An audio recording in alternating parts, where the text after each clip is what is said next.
Chilanga Converses.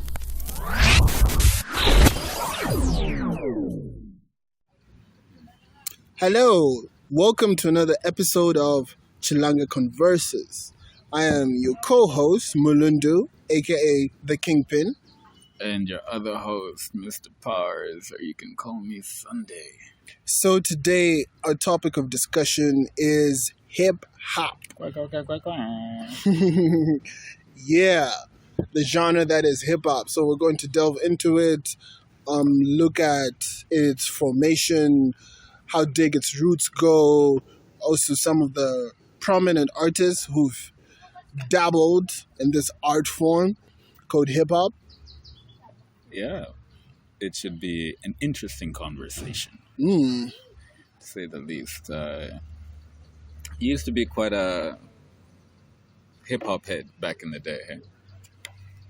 Yes, I was. Listening to Jay-Z and the notorious B.I.G. to Ludacris and so many artists. Like, off the top of the dome, I can't even begin to list them out, you know. It'll be a list maybe like 10 pages long. Yeah. So, between calling hip hop a culture and an art movement, what would you lean towards? I would lean towards a culture. Culture. Yeah, absolutely. Because it's a way of life on its own. Mhm. It's not really like you're not really fighting to get it across. It's to people it's very well adopted. Mhm. You know, it's not just about what you're fighting for or what you're speaking out for. Mhm. It's also now how you dress, what perfume you're wearing, if you've got the latest Jordans or Mhm. there's so many facets to it. Mhm. Mm. So history tells us that hip hop basically began in the Bronx in New York City, All right. Yeah. Okay. and it was exported from there. But then the thing is, there's a lot of influence from the Caribbean and African Americans and Latino Americans Uh-huh. and uh, all of this. So, in your mind, according to you, who would you say are the originators of hip hop? Okay, I don't really know too much about hip hop, but I mean, I don't. Okay, Run DMC was like in the 80s, right? Mm-hmm. I don't know when the Sugar Hill Gang Mm-hmm. was, but Mhm. I think they might have been earlier. Mm-hmm. Also, The Beastie Boys? oh yeah, no, the Beastie Boys were like late 80s, early Mhm. 90s. Mm-hmm. Yeah, don't ask me how I know that. But what about Zulu Nation? Yes, Africa Bombata and the Mhm. Zulu Nation. Yeah, definitely. Well, what I do know in terms of the influence of the African American culture and the Caribbean culture is back here in Africa. Uh-huh. You know, you'd have something like spoken word poetry. So you'd have people beating on drums, and Uh-huh. then maybe a story is being told, or someone is giving a poem or something like that. So you had that format of vocals over maybe like 4 over 4 beats, like 4 beats per 2 seconds or something like that, Mhm. and from then on, I guess it evolved. But would you say that, because I've heard some artists say that hip hop in its current state has been, let's say, perverted, if that is not too strong a word. Like, Oh, okay. Like how there has been many culture vultures. mhm, Um, You know, I guess it was always bound to happen Mm-hmm. because it's become so large, and uh, because it's so large, you can't really control the flow in that direction. I guess you can in certain ways, how you've seen trap come in, Mm-hmm. and then like a lot of African countries have tried to do, their own kind of trap. Mm-hmm. But since there's so many different cultures Mm-hmm. which are different and diverse, I mean, even Japan and China have their own hip hop culture, man. Mm-hmm. So it was always bound to twist and turn into Mm-hmm. something that you might not even recognize. It's taken a life of its own. Mm. But hip hop perhaps refers to an umbrella term, including DJing, beatboxing, breakdance, all of these things. I think that also supplements what you said about it being a culture. Hmm. Like all these things incorporate into the one, you could call it an entity if you like, because it's a very palpable thing that we have. As time has gone on, I kind of feel like beatboxing has been slowly diluted Hmm. out of it. Hmm. I think you'd have to go to like New York, basically, to hear dudes beatboxing Hmm. like the old school way. And guys are freestyling because Mm. out here, I think like maybe the whole world, or at least Africa, has basically, they think it's all about the lyrics and the bars. Hmm. Nobody, everybody wants that limelight. Hmm. Nobody wants to be on the sideline having to go Hmm. while while the friend is taking all the glory. The chicks are watching. Mm. I know for a fact Justin Timberlake is great at beatboxing. Okay. Yeah, Mm. quite the talented fella. There used to be a guy. I don't really remember his name, but he used to beatbox really well, Hmm.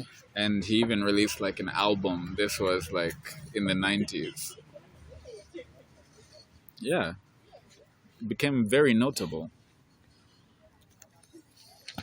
Okay, how about sampling? Hmm.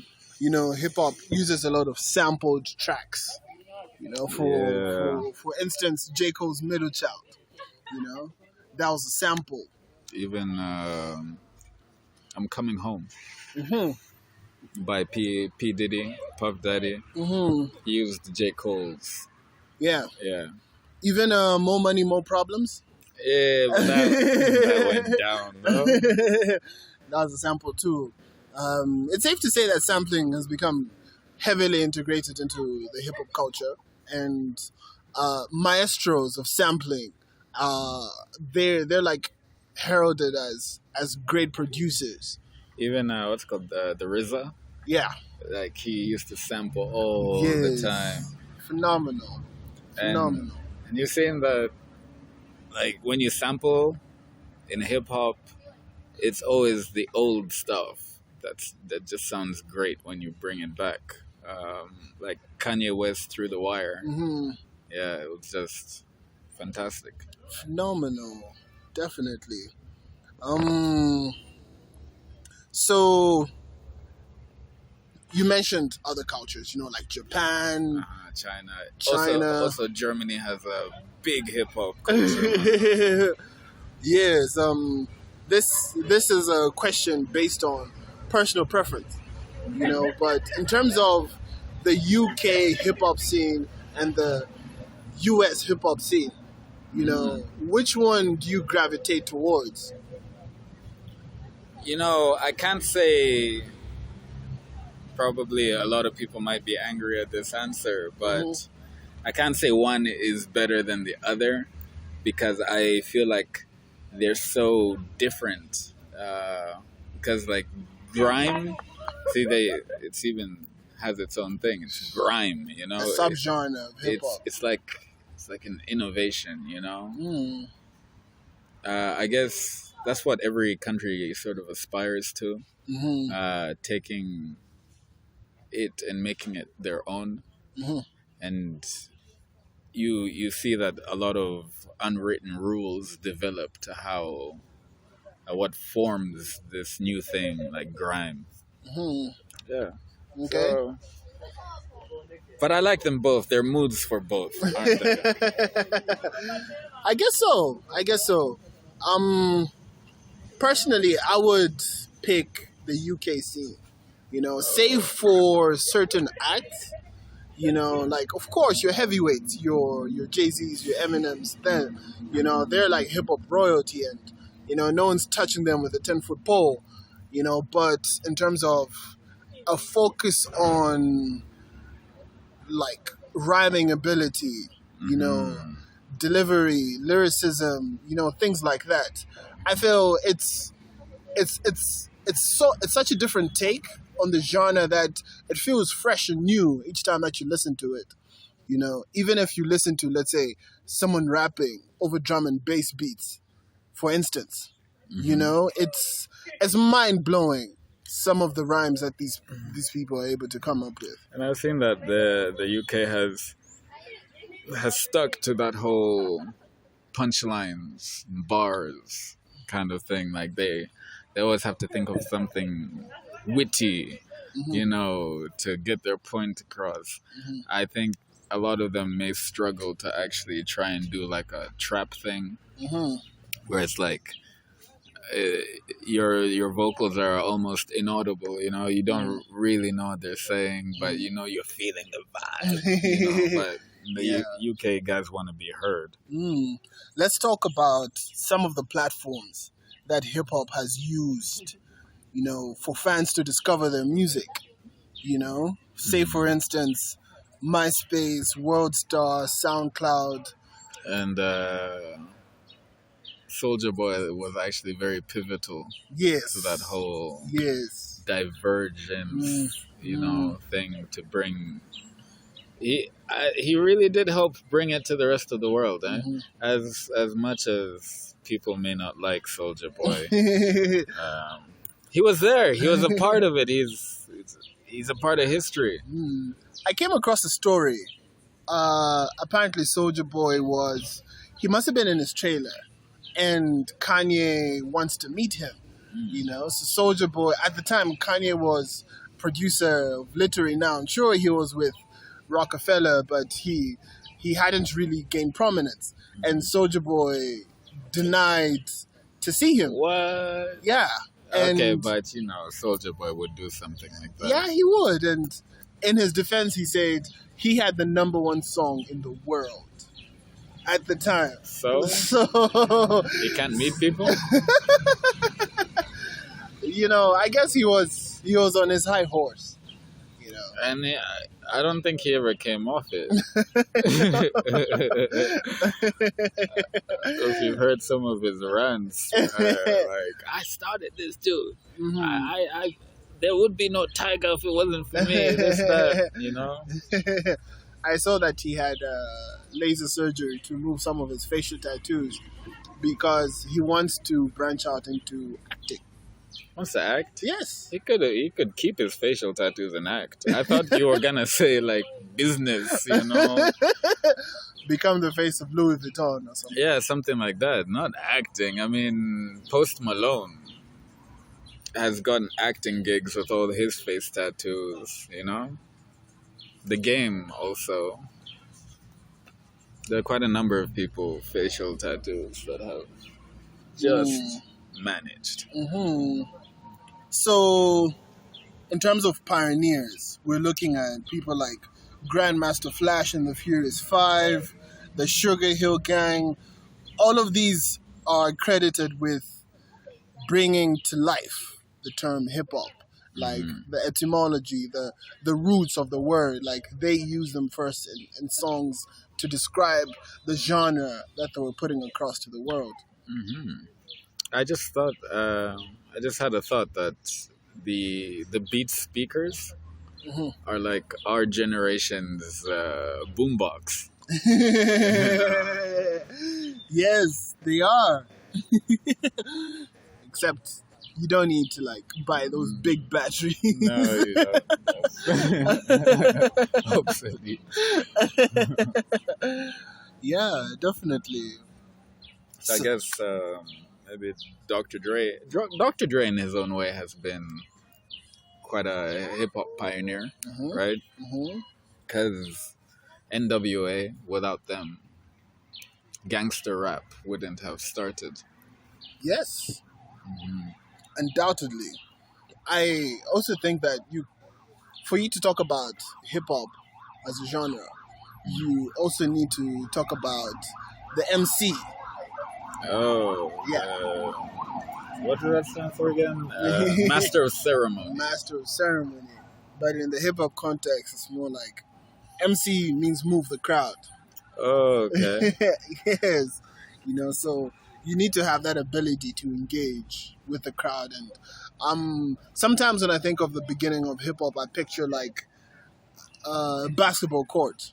On one wall there's graffiti, and you have breakdance, and then a little crowd gathers, and then you have a DJ who's scratching and who's putting a beat on, and you need that person who's going to engage the crowd, put on a show for them. I guess the most electrifying thing is when everybody's involved, like you're getting the crowd into what they're doing.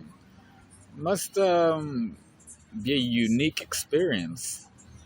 It should be. About gangster rap, right? Mm-hmm. Do you think that it was sort of misunderstood at some point? I mean, along the way, when the issues stopped being really what they were, like things weren't as violent as they used to be.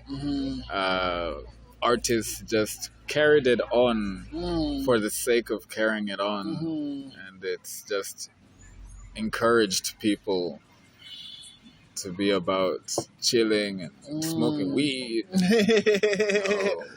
Yeah. Forget getting a job. Let's go rob. Whatever. Excuse my weak rhymes. Yeah. I think if you look at things with from a historical point of view, right?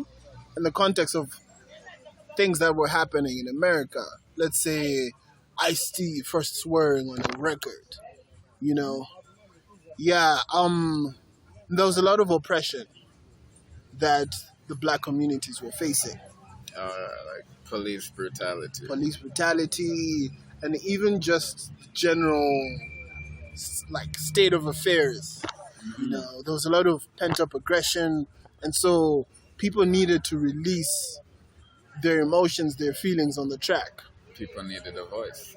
People did need a voice, and I get the impression that if you want your music to sell, it has to be as real as possible. There has to be relatability with your music. People have to be going through what you're going through. I mean, if you want to inspire the people, you could talk about how somebody used to sell. Not that I'm encouraging this in any way, Don't do it. How, let's say somebody would lead a certain business lifestyle, and after that go legit and make money off of this hip hop, so to encourage other people. And the thing is, like, the people who he is rapping to, that's the customer base. That's primarily who buys the records. So I mean, I really don't think if you're making love songs from start to finish in the album, and you're a rapper, you're going to make a lot of headway with winning over the hearts and minds of your audiences. Unless you do like a ghetto R&B thing, like who's that entanglement dude? August Alsina. Yeah, but that's R&B. Yeah, it really isn't hip hop, I think. It's like a whole different genre altogether. But even then, he still talks about, going out there and perhaps getting shot and things like that. That track, If I Don't Make It Home Tonight. Exactly. So that really, I guess it is R&B, isn't it? I mean, rhythm and blues. Those are blues. No making it back home. Yeah, yeah, absolutely. So, if we talk about um, cats in the 80s, like Curtis Blow, for instance, and then you, well, basically, Rakim, Rakim. Rakim, yes. Rakim and Eric B. I mean, Rakim is considered one of the greatest wordsmiths to have ever done it. Even what's it called? The RZA, his first rap name when he became commercial was Prince Rakim, but with a KEEM, not like a KIM. Nah, you see, here's something that should be interesting. Islam and Yeah, I was thinking Rakim must have been Islamic. yes, Islam and hip hop. How would you say the two go hand in hand in terms of influences, in terms of outreach? I would be reaching for the stars if I, but like, okay, from my observation, it's just my observation. I can't validate any of this, but there seems to be a relation between Islam and prison, for the black community. A lot of African Americans would go to prison and find Islam. Um, this guy, Muhammad Ali, didn't he find Islam after he was imprisoned for not going to the Vietnam War, right? Isn't that how he lost his belt? Yeah, and I'm not sure, but I think he found Islam in prison. Also, Malcolm X. And I guess having such historical figures like Malcolm X sent like a ripple effect, because people in hip hop till this day still talk about Malcolm X. So I can see how looking at one of your idols and trying to emulate their path, just yeah, I can see how that may have played a part. If you're gonna criticize hip hop for the wrong messages that it's sending out there, you talk about how much guns, violence, sex, drugs are embedded in the lyrics, and also misogyny. That the way that women are viewed in hip hop Yeah. tracks. But the women have taken it on as terms of endearment. They're like, what's it called? I think Chris Rock once joked that chicks are listening to all the bitches and hoes. Okay, I'm sorry I said that, but and then the chicks would be like, he ain't talking about me. Yeah, that's it's a major point where you can critique hip hop music. I guess it really does not paint women in the best of lights. Yeah. They're seen as objects. Yeah, but what do you think about the fact that pretty much every female hip hop artist, apart from Lauryn Hill, maybe there are probably a few others, but every female artist has always, promoted this life of promiscuity and yeah, taken on that kind of identity and spread that message. Could you blame the artists themselves, or could you blame the record labels Mm. and the people around them, Mm. because they were probably like, people want to hear this. Mm-hmm. People want to dance and hear how much of a bad chick you are, Mm-hmm. you know? Mm-hmm. So who do you think is to blame, really? I think it's like fire and oxygen. Hmm. You know how one feeds off of the other. Yes. So you could look at the artist like the fire, and then the audience is the oxygen. So the more oxygen that you have, the bigger the fire gets. So I think it's something that is dependent on both both sides of the equation. Hmm.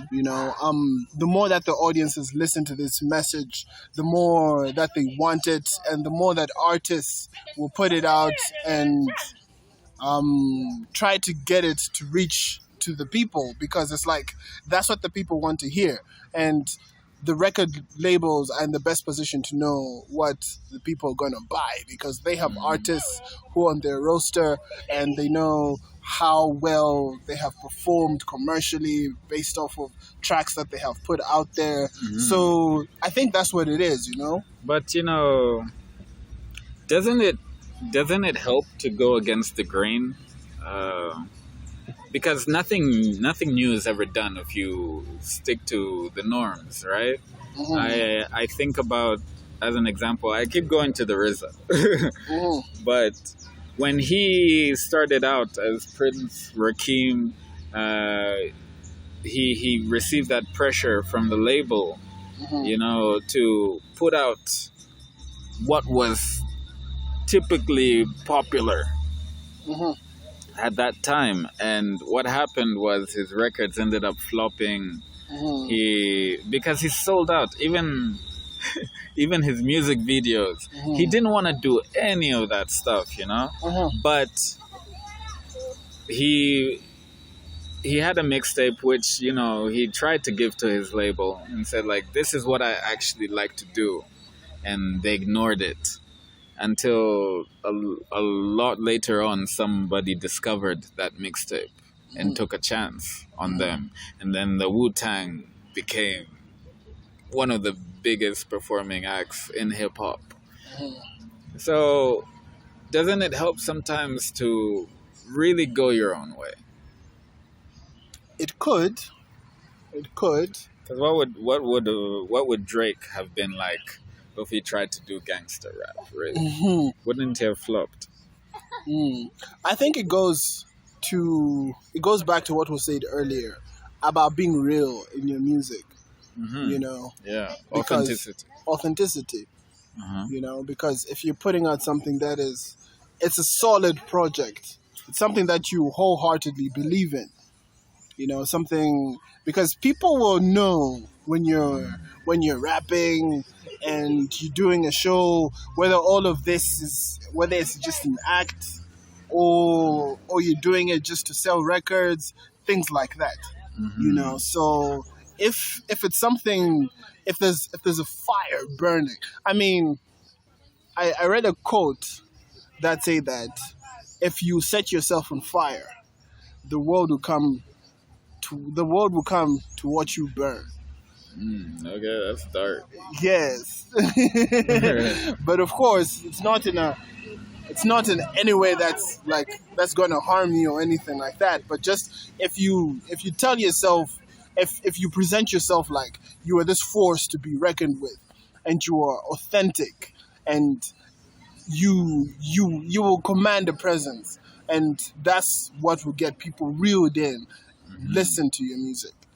I think the people who are in charge of labels sometimes have to really let the artists be themselves. Hmm. I look at Dr. Dre, Hmm. and if he had tried to influence Tupac or Snoop Dogg, even go further along the lines, Eminem or Kendrick Lamar, to be something like a Ice Cube, Hmm. then I don't think they wouldn't have gotten to where they are. Mm-hmm. And all those artists I've mentioned have gone on to change the game Mm-hmm. in their own way, in big ways. Mm-hmm. Definitely. Mm-hmm. Autotune. Auto-tune. Lil Wayne. Has autotune been a good thing or a bad thing for hip hop? I think it's been good. It was something different, part of a different era, something experimental, and not detrimental to the point where it infected every part of the culture. Mm-hmm. Yeah. So, it came and it went. And that's cool. It's what you need with experiments. Lil Wayne used to do it quite a lot, right? Yes, he did. What other hip hop artists can you think of? There's Kanye West, who did a whole album with auto tune. T-Pain? He's not hip hop, is he? Well, He sings. he sings. Yeah, I mean his album is called Rapper Turned Singer, if anything. So no, he's What? R&B. What title is that? I mean, like, He used to rap before. oh, okay. Yeah, then he decided to sing. And the whole Yeah. autotune thing helps him. But even without the autotune, Oh, he sounds. he's Yeah, amazing. He sounds phenomenal. Yes. Yeah, I watched him sing on YouTube. hmm Yeah, and he was brilliant. Did a whole acoustic kind of thing. I think we can't talk about hip hop as well without talking about MTV. You know, Yeah, what it's done for the culture. what it's done for the culture. It's basically brought hip hop into each household with the television set. You know, Video killed the radio star. yeah. You talk of MTV raps, shows like that, and videos. I remember seeing videos like Nelly's Dilemma, for instance. The Grammy award winning song. Just like plenty songs. And it also helped. That that clothes aspect of hip hop. You would get to see what your favorite artists are wearing, and that's how we all started wearing baggy t-shirts and sagging our jeans. Absolutely.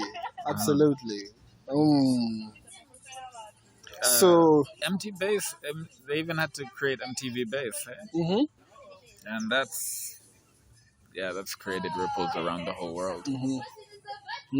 which brings us to Def Jam. Def Jam, I don't know who started Def Jam, but they were always been huge. hmm Yeah, they were a pioneering Mhm. label. Yep. So Russell Simmons, basically, he's like the co-creator Of Def Jam. of Def Jam. Yeah, went on to sign acts like LL Cool J. I feel like LL Cool J is very underrated in terms of I think in America he Mhm. isn't at all. he's not at all. I think that everybody respects him there, man. But it's just the world and how late it's gotten to everybody, and yeah. But I think he's very appreciated at home. And for good reason, because he's phenomenal. Yeah, Just one of a kind. always been doing big things. How about hip hop magazines? Double XL. Double XL, The Source. Uh-huh. Those have been pivotal, instrumental as well in getting the culture out there. Take for instance the Source Awards. An award ceremony that was held back in the day. You know, Okay, which you're informing me of for the first time. They had awards, okay. Yes. So, I mean, this is before the internet, before people could log on to Twitter accounts and Instagram and see what rappers were doing and things like that. So magazines were like pretty much the most convenient way, Magazines. to reach across and to educate people about what is happening. Say, for instance, in an interview, that a rapper is giving, that would be a nice way to go into the process, the mind of the rapper, and see just how his process is and what his thoughts are on particular topics and things like that. Even now, people do online magazines, right? Mm-hmm. Mm. Definitely. Which is awesome. Have you delved into the world of online hip hop magazines? A few. Mm-hmm. I frequent a few. Say, for example, like Complex. Okay. Yeah, it's Complex magazine. There's also Double XL. Yeah, Double XL. Double XL. That's a big one. It's huge, isn't it? It is. It is. But okay. Don't want to sound like I'm hating, but like the Double XL ciphers. Mm-hmm. What's going on? why are a lot of them just sort of, Mm-hmm. It's nothing like. I could even say that the BET ciphers are like much better. Mm-hmm. Well, the Double XL ciphers, it's meant to put on the freshmen, Yeah, so you have like the Double XL freshman list, and then the freshmen come on and they do a cipher. So basically, it's supposed to be like an exposition of the newest talent that is there in the game, right? So if we're going to criticize the ciphers, we might as well criticize the rappers who come on to do the thing, because I mean, it's no secret that people generally feel that hip hop isn't what it used to be back in the day, So it's I guess it's because of the current crop, That's why. But I do feel like they are really talented. It's just that they don't really bring it. Maybe they don't have to. They know they're going to sell regardless. Yeah, okay. I haven't looked at that aspect of it. Yeah. How about hip hop and fashion? Yeah, we went from baggy to slim fit. It's pretty interesting. I think it's really helped people with their identities. Phenomenal stuff. Any old hip hop looks you used to don back in the day? I had this. What are they called? It's sleeveless, like a basketball jersey. Yeah, it had Rough Riders on it. That's dope. I had one of those. Yeah. Like the look has changed. It definitely has. Yeah, the look has changed, and I've seen more integration with the fashion world. Like rappers going to like New York Fashion Week and Paris Fashion Week, things like that. Could you also describe the tattoos as a part of the fashion? Because there has been an increase in a lot of facial tattoos. So I think that goes with the look, Also, people with dreads and dyeing them. You gotta be really hardcore to do those face tattoos. It's like giving up and doing a day job. I will make it at this. Yeah, absolutely. But the OGs, Mm. You don't see them doing face tats. No, they don't. You don't see Eminem. Not at you all. don't see 50 Cent. Mm-mm. You don't. Would Snoop even dare? No. Yo, must be crazy.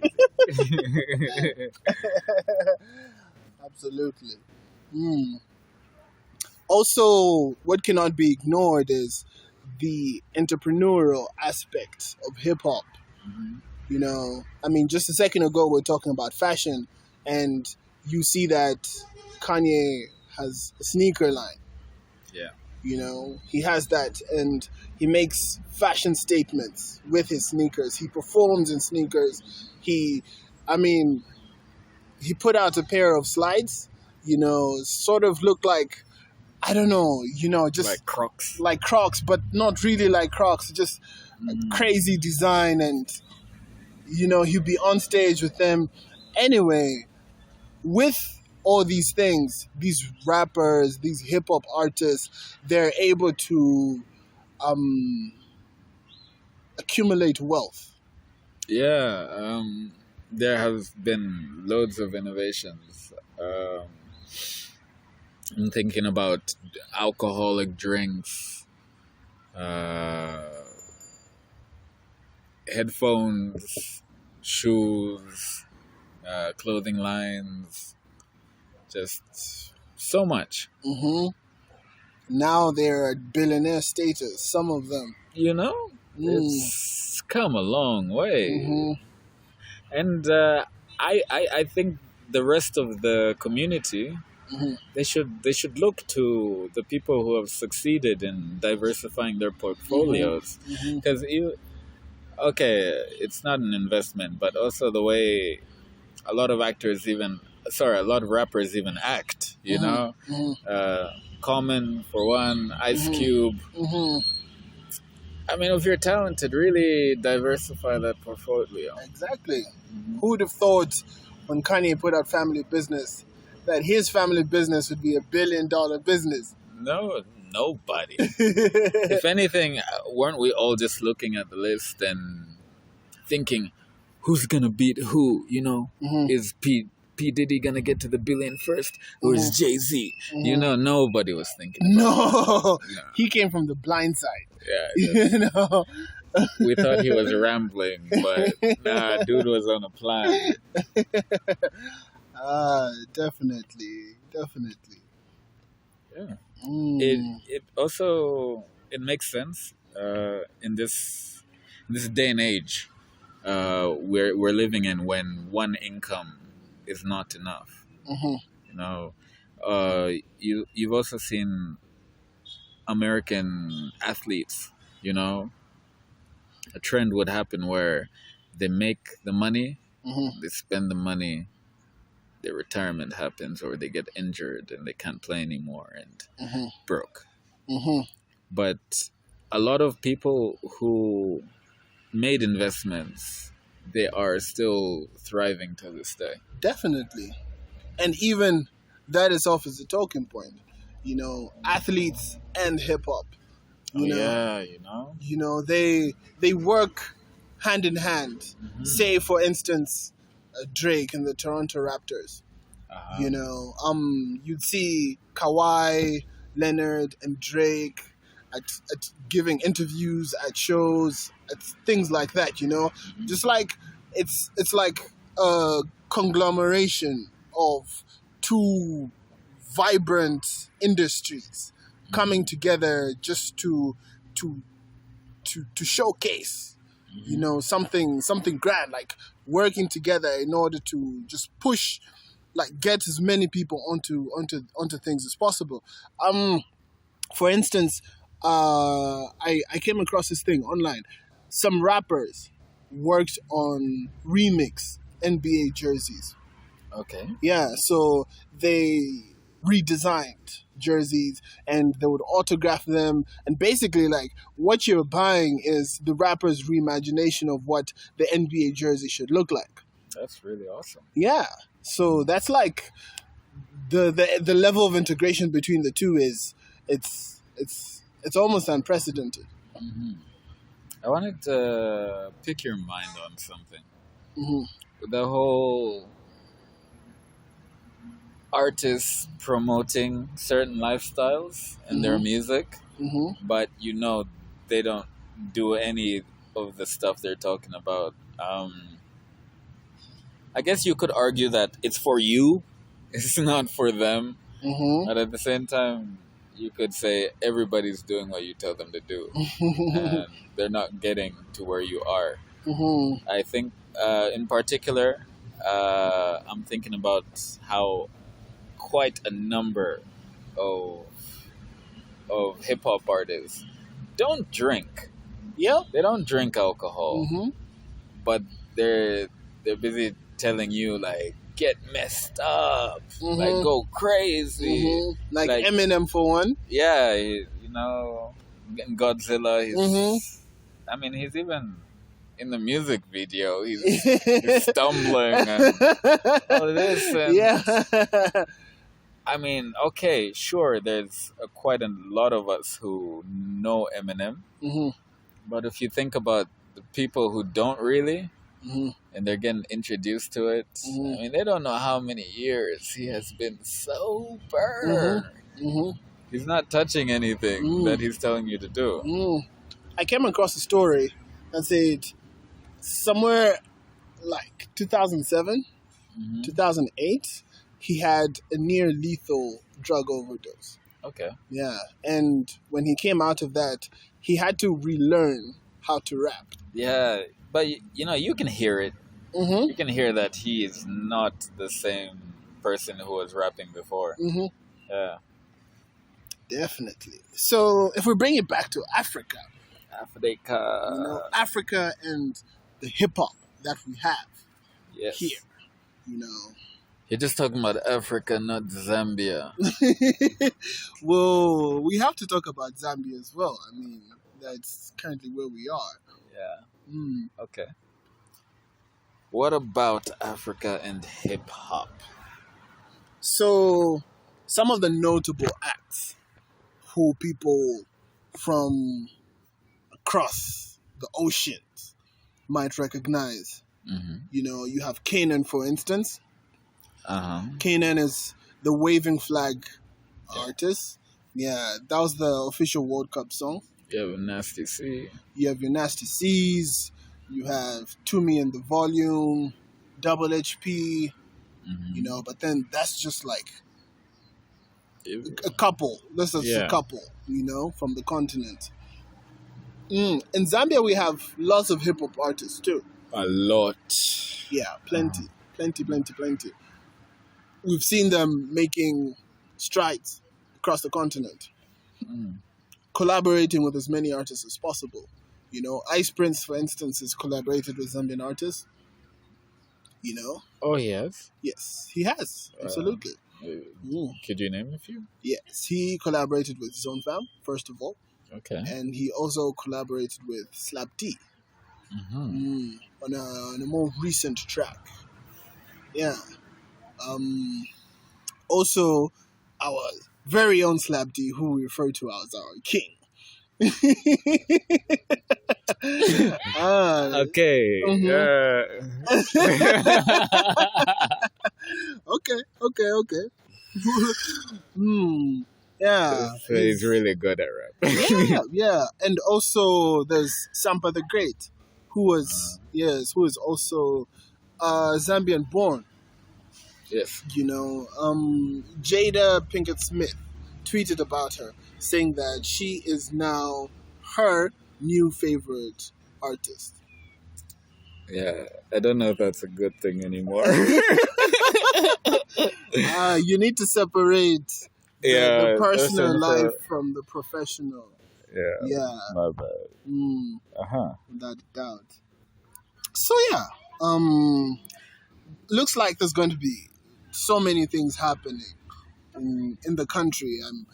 I for one am curious to see just what our artists are going to come up with, what sort of music we can expect from them, because I feel like at this time there's a lot of emphasis on quality and on reach to audiences. So things might just be. I mean, I'm getting ready for some mind blowing stuff. At the same time, our rap or hip hop culture here is quite young, isn't it?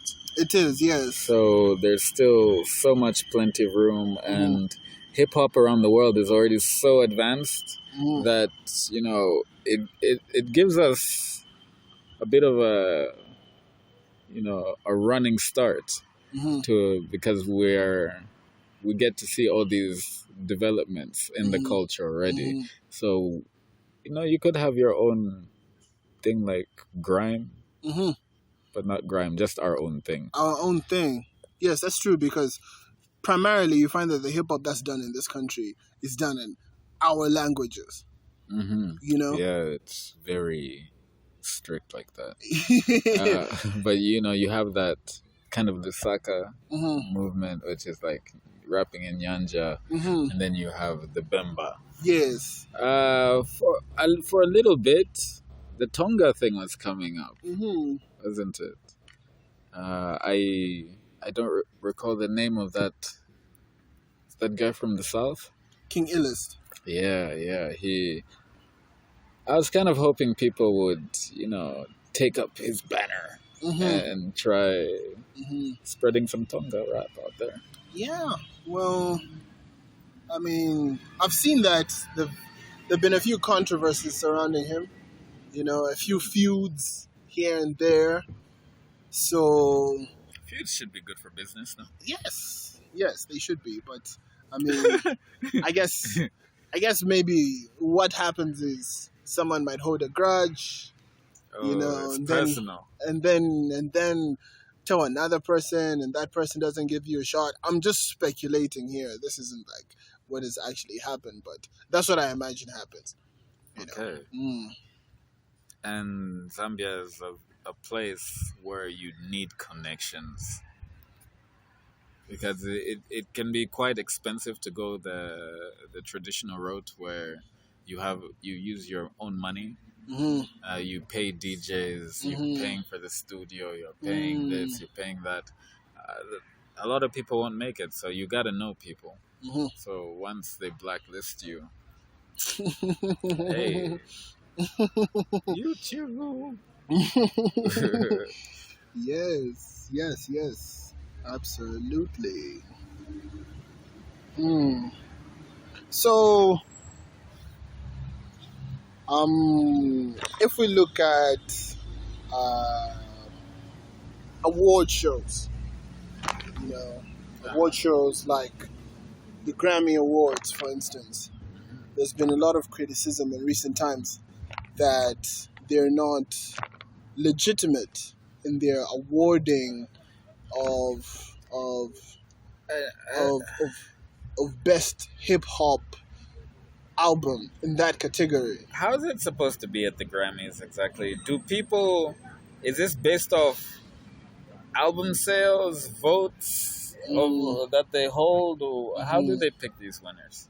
It's sort of like the way it is with Academy Awards. So you have like people of renown who are part of this like association, and they cast votes. But shouldn't you have people in the hip hop industry who are renowned in that industry to basically weigh in?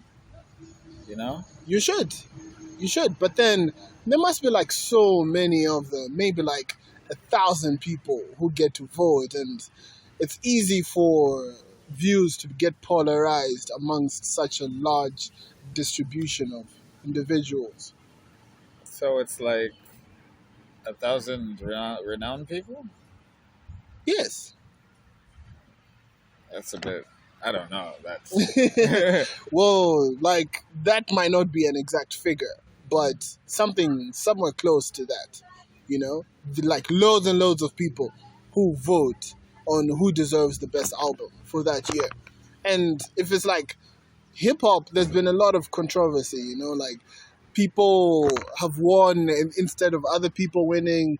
And usually it's the most popular people who lose out on the awards. and we don't know how, but renowned people. Yeah. Maybe they should, you know, rotate them out as times move on. You'd be surprised. You find Lil Durk winning Grammy, winning album of the year or something like that. Yeah. Cause I've been quite surprised myself at the fact that J. Cole has never won, not even one Grammy award. As a featured artist, he did win. For what? A track called The London. The what? The London. The London. Hmm. Okay. Yeah, he won for that one. I recall, but whose track was that? who? 21 Savage, I think. Somebody. Yeah. Okay. So this is where we bring this to a close. It has been a very exciting discussion. Yeah, it's been wonderful, man. Yeah, about hip hop. Yeah, so be sure to tune in next time. I am co-host Mulundu, aka the Kingpin. I am Mr. Bars, or you can call me Sunday. All right, so catch you next time. Mask up and stay safe. Chilanga Converses.